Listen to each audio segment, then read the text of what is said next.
Circular হওয়ার কথা ছিল। আমরা সার্কুলার না দিয়ে ডিরেক্ট একটা পাইপ নিচে নিয়ে আসছি আর একটা পাইপ নিচে নিয়ে আসছি। হ্যাঁ, এটাতে ব্যান্ড দিয়েছি, এখানে চাইলে সার্কুলার দিয়ে এখান থেকে একটা পাইপে আনা যেত। আমরা সেটা করিনি, এখানে টাইলস হবে। হ্যাঁ, এই এরিয়াতে টাইলস হবে। টাইলস হলে তো এখানে আর ভবিষ্যতে রিপেয়ার করা যাবে না, সেজন্য আমরা আলাদা আলাদা করে নিয়েছি, যাতে করে আপনাদেরকে দেখাই, কেবলগুলো একটু খুলে দেখাই, তাহলে বুঝতে পারবেন।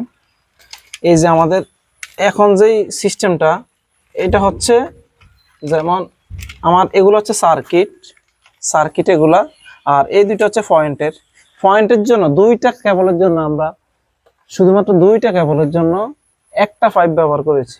হ্যাঁ, তো এটা যদিও আমাদের একটু অতিরিক্ত কষ্ট হয়েছে, গ্রুপ কাটতে, পাইপ ফিটিং করতে এবং কেবল ফুলিং এর সময়ও লাগছে বেশি, তারপরেও এটা অনেক ভালো হয়েছে। সার্কুলার দিলে পরবর্তীতে এখানে টাইলস ভাঙা লাগতো বা অনেক টেকনিশিয়ান জানতো না, অথবা যারা কাজ করে তারাও ভুলে যায় এখানে প্রবলেম কি। হ্যাঁ, তো সবাই এই বিষয়গুলো খেয়াল রাখবেন। ধন্যবাদ।